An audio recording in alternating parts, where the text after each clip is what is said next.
वो एक अर्थी जा रही थी, लोग राम नाम सत्य करते हुए जा रहे थे, तो जो मरा था उसके छोरे से एक ने पूछा, बोला यो मर गया के? अजीब सवाल है जी। पर आपने देखा होगा लोग ये सवाल पूछते हैं। वो एक कहते हैं प्लास्टर बंधा हुआ था, तो एक ने पूछ लिया, बोले हाथ में चोट लग गई के? बोले ना, फैशन है। वो एक की भैंस कट गई रेल से, तो उसने रेल पे मुकदमा कर दिया, तो जज ने इंजन ड्राइवर को बुलाया और पहला ही सवाल उससे ऐसा किया, बोले जब ये भैंस कटी तो ये पटरियों पे थी? बोले ना जी, खेत में चल रही थी।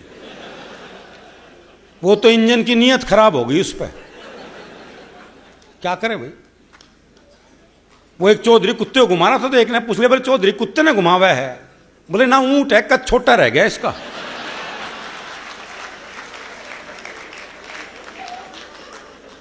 तो जो मरा था उसके छोरे से एक ने पूछा, बोला यो मर गया के? बोले ना, बाजार घुमान ले जा रहे हैं इसने। बोले बाजार घुमान ले जा रहे हैं इसने, सांझ ने घर छोड़ देंगे, और तू कहे तो तेरे घर छोड़ दें। वो एक आदमी घंटाघर से घड़ी ठीक करके उतर रहा था, तो एक ने पूछ लिया, बोले घड़ी खराब हो गई थी के? बोले ना, आंख कमजोर है, टाइम देखने गया था ऊपर। तो ये सवाल उल्टे हैं। फिर भी हरियाणा का आदमी जवाब उल्टे ही देता है जी, इसमें भी कोई शक नहीं है। और जवाब उल्टे का एक अलग आनंद है। वो मैंने एक से कहा, मैंने कहा यार भिवानी जाना है। अरे बोले जाओ, मैंने क्या रोक रखा है? अरे मैंने कहा ये सड़क भिवानी जाएगी क्या? बोले जी 30 साल हो गए, मैंने तो ये कहीं जाती दिखी ना। जवाब नहीं देगा वो आपको। अभी मैं सोनीपत गया जी, मुझे एक पता ढूंढना था गंदे नाले के पास कच्ची बस्ती। तो मैंने एक बुजुर्ग आदमी से पूछा, मैं कहा ताऊ जी ये गंदा नाला कहाँ है? बोले क्यों, साफ करेगा? पूछ लो पता। अच्छा, गंदा नाला तो मैंने सूंघते सूंघते ढूंढ लिया, और गंदे नाले का मुझे एक बस्ती भी दिखाई दे गई। तो मैंने एक बुजुर्ग महिला से पूछा, माता जी कच्ची बस्ती यही है? बोली दीवार में सिर मार के देख ले। तो जवाब नहीं मिलेगा ये।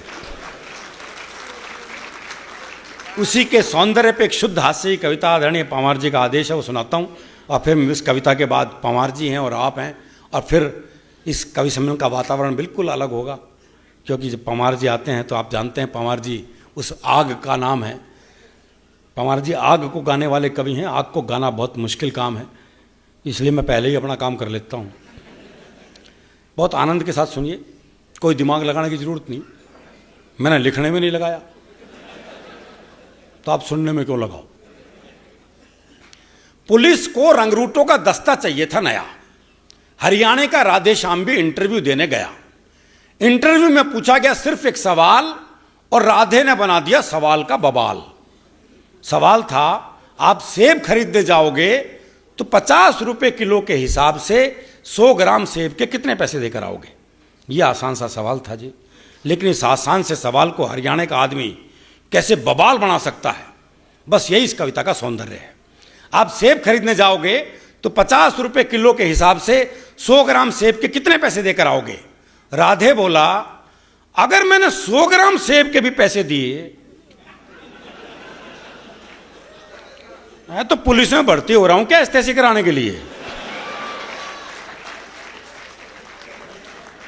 भाई अगर मैंने 100 ग्राम सेब के भी पैसे दिए तो पुलिस में भर्ती हो रहा हूं क्या एस्तेसी कराने के लिए? साहब को जवाब में मजा आया, उन्होंने सवाल को आगे बढ़ाया। अच्छा, मैं खरीदने जाऊं तो मुझे कितने के मिलेंगे? राधे बोला, आवाज करो, पूरी पेटी आपके घर भिजवा देंगे। अच्छा, तुम्हारी पत्नी तो पुलिस में नहीं है ना, वो जाएगी तो 100 ग्राम सेब के कितने पैसे देकर आएगी? राधे बोला, साहब मैं अपनी पत्नी को आपसे ज्यादा जानता हूं, उसे खरीदारी का है बहुत चाव, पर उसे 100 ग्राम खरीदने होंगे तो 100 ग्राम का ही पूछेगी भाव। 100 ग्राम का ही पूछेगी भाव। अच्छा, तुम्हारा भाई जाए, अगला भी उसी सवाल के पीछे पड़ा हुआ है। ये नहीं कि भी वो जवाब नहीं दे रहा तो सवाल बदल दे, पर दिक्कत ये वो भी हरियाणा का। अच्छा, तुम्हारा भाई जाए जी, भाई को तो मैंने कई बार बाजार जाते देखा है, पर वो तो कहीं पौवा तो कभी गुटखा लाता है, सेब लाते तो मैंने उसे आज तक नहीं देखा है। अच्छा, तुम्हारी बहन जाए कोई जी मेरी एक बहन थी, उसकी शादी कर दिया, वो जाने है बहन हुई। राधे श्याम, तुम्हारे पिताजी भी तो बाजार जाते हैं। जी उनके दांत नहीं है, वो बस केले खाते हैं। जी उनके दांत नहीं, वो बस केले खाते हैं। आप मुझे एक बात बताओ श्रीमान, तनख्वाह तो दोगे एक आदमी की, और सेब खरीदने में लगा दिया पूरा खानदान। सेब खरीदने में लगा दिया पूरा खानदान। अच्छा छोड़ो, कोई आम आदमी जाए तो वो 100 ग्राम सेब के कितने पैसे देकर आए? आम आदमी का नाम सुनते ही राधे श्याम सीरियस हो गया थोड़ा। बोला जी साहब, आप लोगों ने आम आदमी को सेब खरीदने लायक ही कहां छोड़ा?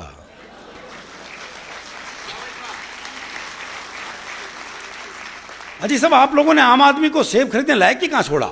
आम तो सेब का ठेला लगाता है, खरीदने तो खास ही जाता है। आम तो सेब का ठेला लगाता है, खरीदने तो खास ही जाता है। अच्छा कोई खास आदमी जाए तो? अगला भी पीछे पड़ा हुआ है जी।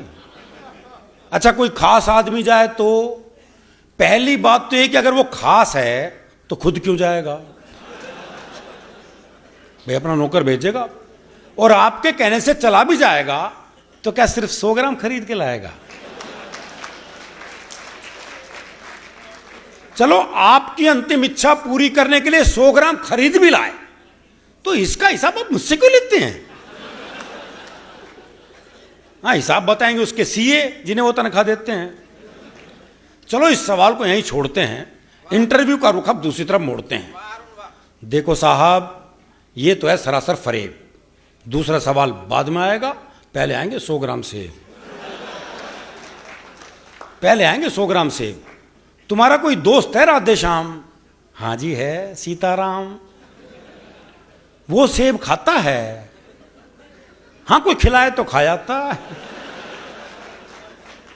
साहब आपने भी सवाल को खूब खींचा है, लगता आपका कोई सेब का बगीचा है।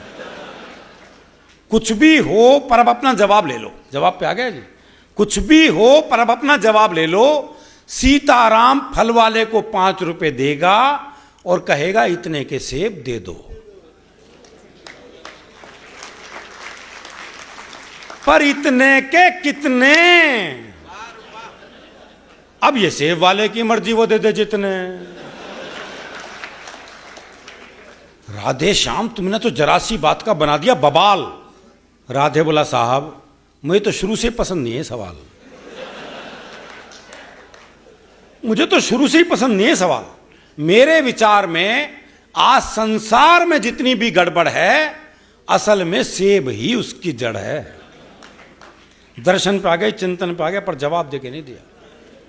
मेरे विचार में आज संसार में जितनी भी गड़बड़ है, असल में सेब ही उसकी जड़ है।